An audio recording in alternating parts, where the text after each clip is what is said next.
We're excited to have you on this tour. We believe a couple of core things. First, that all kids can be successful given the right supports, and that there's no one that's more important in a school than the teacher that's in front of that child every day, and the principal that sets the vision for the school.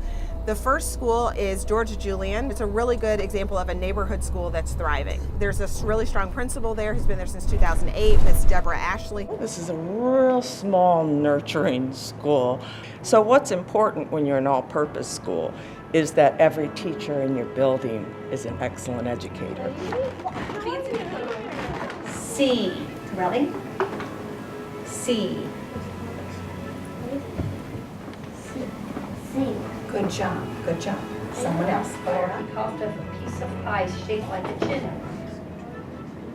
The second school is Tindley Preparatory School, which is a all-boys school in Indianapolis, and it is in the Brightwood community. The principal there, Patrick Jones, has been the founding principal, so he's been there since the school started. Our chancellor, Marcus Robinson, had the question, why are our boys lagging 10, sometimes 15 points behind our girls? And so he tasked me with the job of trying to figure out why that is so and how we can effectively educate our boys. So one of the things we wanted to do in this school off the top was make sure that we had competition built into our school day. And so one of the ways we do that is every young man as they come to school here is assigned a house.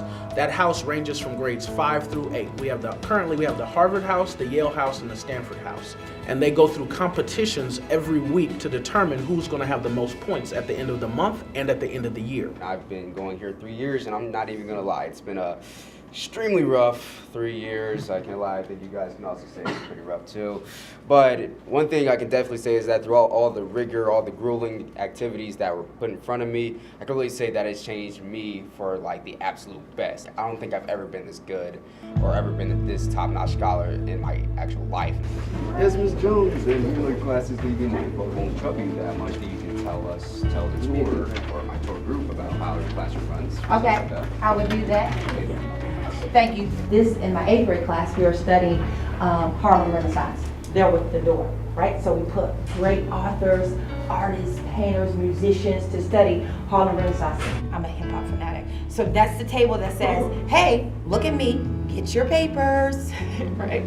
Now down here, we are... It's 48 primer composite. So what's the difference on make? Sometimes we shy away from what our youth needs in terms of speaking to them and giving them words of wisdom, things that were afforded to a lot of us that we take for granted. Because a lot of times we see kids and we think that our words go through one ear and out of the other, but you'll be amazed on how much they retain and how much they latch on to.